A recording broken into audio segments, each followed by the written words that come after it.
All right, so I'm here with GCT Studios, and I'm talking to Andy. I was told you are the junior everything. You do all of the things at GCT. Does that sound right? Yes, I am senior in nothing. There's two developers of designers. That's Jason over there and myself. Okay, So Jason is senior. He's the head lead designer. very cool. So I'm junior designer. I do all like the strange behind the scenes like data input, Okay. data entry stuff. Very behind the scenes. Someone has to do it, and my superpower is I can do an infinite amount of it. Excellent. So that puts me in the luxurious position of they'll give me all the work and just be like, go. And it's totally luxurious, by the way, not. Well, I asked them who I should talk to, and they threw you under the bus and were like, go talk to him. So I feel the guess skin you do everything. knots. Yeah. They'll come up with some Yeah. wipes. It's all good. So I came over here because I was interested in checking out what's new with Bushido. Can you tell me what's new and exciting? What's going on lately? I know there's some arachnophobia warnings I have to give because some horrible things are happening. Yep. So we've got the second of the Awoken faction box, which that's the Spider faction. Mhm. The first box was, I believe, Black Widows. Now we're onto tarantulas. They are very spiky, by the way. When you're assembling, beware. Whenever we talk about this on Discord, people are always like, "Can you put spoiler warnings so that it hides all the pictures for the people that are arachnophobic, so we don't accidentally see the horrible things?" Weaklings, all of them. I agree.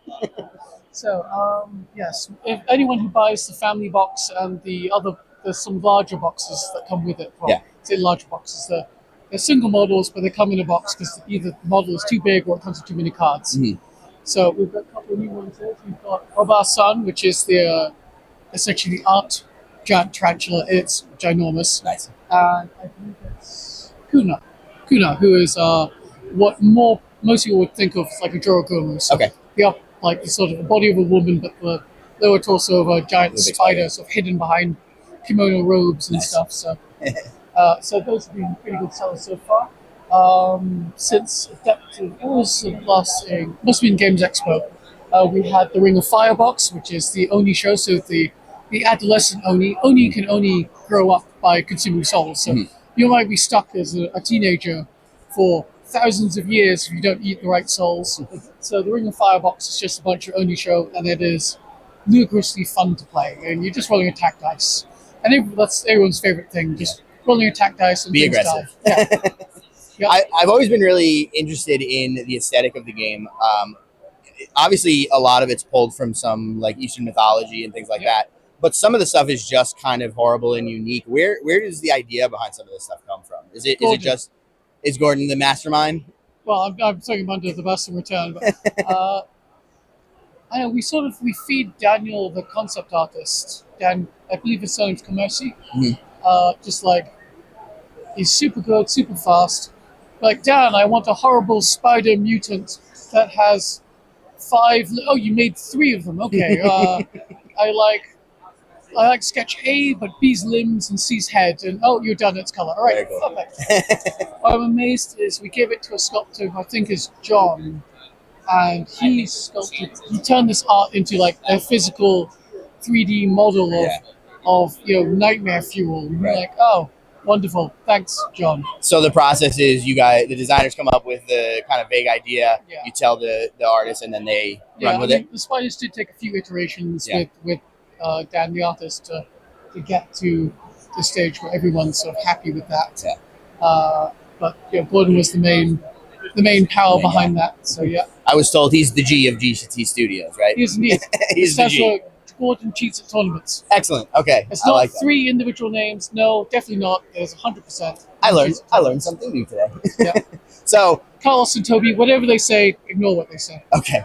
So I know there's also some other new things that are going on here at the show today. Do you wanna spill the beans on some new secret things? I mean, I guess so. I mean, it'd be good television. But yes, I brought The Goatsong. Yes. This is Zoom That's right. That's an intense zoom, Mr. Brandon. Yeah. There we go. Look, I gotta entertain myself. Yeah. So Next time I'll do your notes. Yep. There you go. It's a project we were hoping to sort of have by about now. So something physical to bring us. So I mean, I do have like standees and terrain and a mat. It's a hex board. I'm going to say it's a skirmish game that pretends to be a board game. Okay. So it'll look like a board game, but it'll play more like a skirmish game. Right. And it's based more in ancient Greece, Okay. which is how we got the name Goatsong, which is what tragedy translates into. Oh, interesting. Well, the original Greek for tragedy Right. translates directly into Goatsong. There's a couple of different philosophies on schools of thought on why Goatsong, because the prize for the Royal Dionysia Festival was the winning chorus would get a goat. There's also like they may also dress as goats. So either it's a bunch of goats singing because they're the chorus, or it's a bunch of people singing for a goat. Got it. So I don't really know. I'm relying on Wikipedia here. I bet it's 100% reliable. It always is. What I love though is What are you doing? he's Googled it. Etymology of tragedy. Oh, excellent. Okay, cool. Just trying to provide interesting options for viewers. Helping me edit the video in real Also time. known as Brandon. Yeah. My favorite thing about it though is there's an actual book about goat husbandry called Goatsong, but it's got the space in the middle. So my plan is that some tournament in the future that will be the prize. Excellent. 100%. Autograph. Yes.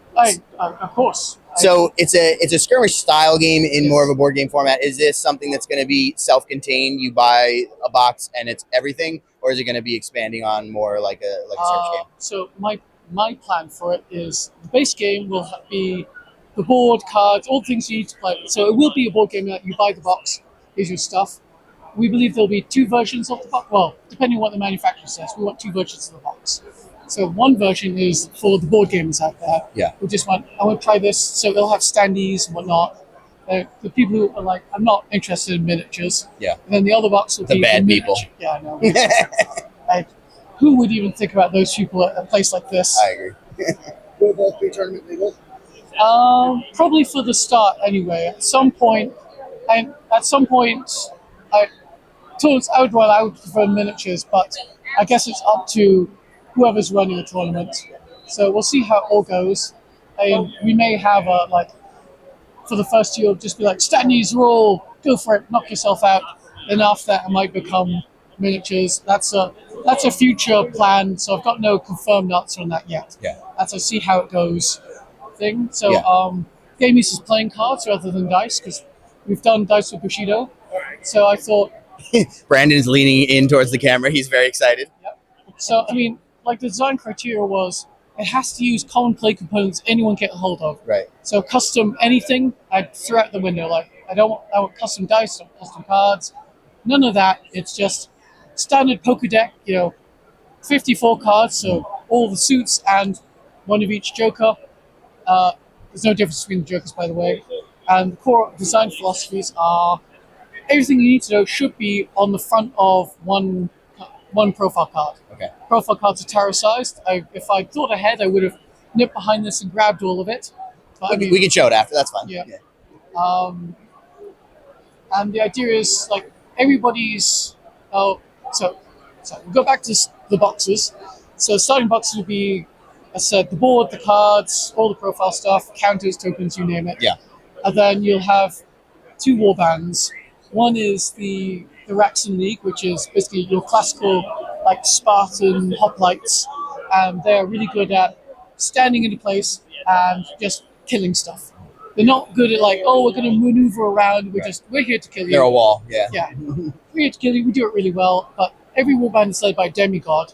Okay. So the demigod for that warband is Artemisia, the daughter of war.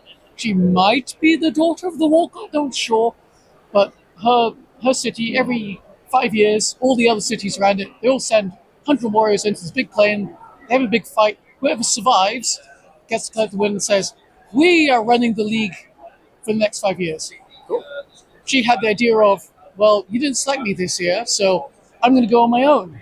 And she is the only one who left that year, so they're having a bit of a crisis. And the other warband is the sea people, so pirates and people who live on the water. Mm-hmm. So its demigod is Maconan the Undrowned. He's beloved by the sea god, so he can't drown. Right?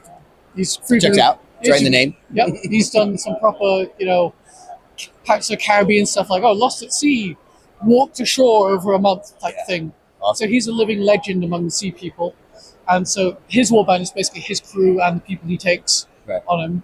with them. So they're pretty well matched. But so each of those warbands use a pair of suits. So total currently I'm designing 10 warbands. So that's one warband for each single suit. So the 4 classic suits: spades, clubs, diamonds, hearts. Yep. And then there's 6 pairs of suits. So each pairing has its own sort of identity. So Gotcha. the Raxon League is spades and hearts, whereas the Sea Peoples are diamonds and clubs.